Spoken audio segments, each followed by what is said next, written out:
Today, the hostage crisis in Algeria, also getting a lot of attention in the international press as well. That's right. The Guardian says that this hostage crisis is sparking fears of an escalation. This militant attack on and the Algerian gas field has raised fears that this conflict in Mali could become an international battle that would bleed across the porous borders of the Sahel and the Sahara region. So the papers in the region as well are covering this evolving crisis in Algeria, as well as the French military operation in Mali. La Tribune, for instance, which is an Algerian newspaper, talks about what's not being said in this operation, because France's pretext is to secure the region and to protect Mali's territorial integrity in the name of democracy. But according to La Tribune, what's really hidden underneath all this is economic concerns. France is basically wanting to protect its assets in the Sahel region, and it also needs to ensure that the region is safe, because in neighboring Niger,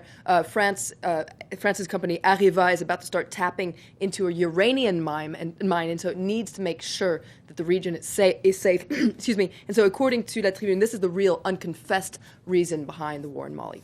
Other stories in the papers, a lot of the papers reacting to President Barack Obama's gun control plan. That's right. The Wall Street Journal says this has been Obama's political fixation since the Sandy Hook massacre. And it says that he's been doing all this, and meanwhile, some states have been being more constructive. And they look at what Democrat Governor John Hickenlooper has been doing in his state of Nevada, and he's been promoting an innovative overhaul of his state's mental health care system. And according to the Wall Street Journal, this is likely to make far more progress in reducing gun violence than Obama's new gun control measures. You found quite a lot of the papers applauding Obama at the same time. That's right.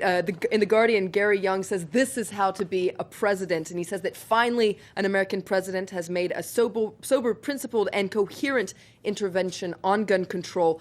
But no one should expect radical progress in legislation because the National Rifle Association is a very powerful lobby. Now, the Washington Post, in their editorial, they say as well that Obama has his work cut out for him. His proposals are sound, but the problem is that this package is probably politically unrealistic. And according to the Washington Post, it's important to single out on Obama's list what is the most important and what is politically possible. And meanwhile, the battle over better gun regulation has just begun. It's interesting that you used the word battle, didn't you? It was an interesting piece you pulled out, International Herald Tribune, investigating the terms used to discuss gun control. That's right. This article says that in the debate on gun control, even the words can be loaded. Now, politicians and the media use gun vernacular often unconsciously. And according to the International Herald Tribune, this underscores the historical power of guns in America.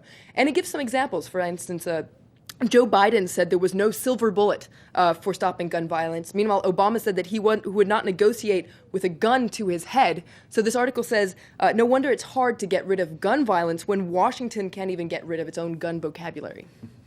Okay, and finally, you've pulled something out in the wake of the Dreamliner scandal. The Independent investigating how to recycle jumbo jets. That's right. You're going to need a very big Ben, according to the Independent. It says that we live in this society, this throwaway society, where it's all about newer, faster, stronger. That applies to everyday appliances, but it also applies to trains, planes, and spaceships. So how do you recycle them? So the Independent investigates this hidden world of waste. For instance, airplanes. You see an airplane graveyard where there are thousands of aircrafts that find a resting spot in the desert in Arizona and New Mexico. The same is true for trains. Space shuttles, meanwhile, it's a different story. Now, the space shuttles in the United States, for instance, the space race was such a source of pride that NASA decided not to recycle these planes, but to make them somewhat into a museum, and has spread the various shuttles across the country to natural science museums. You think you could sell bits off for charity, or what about something like that? That would work, wouldn't it? I have a couple of tiles off a spacecraft. Flo, thank you very much. Florence Villeneuve here with the international papers today here on France 24. Coming up for you next, then, it's going to be time for today's business news here on France 24. No longer flying high. More on that story, in fact, as the US becomes the latest country to ground Boeing 787 Dreamliner. We're looking at the reasons behind the plane's high-profile problems after the break.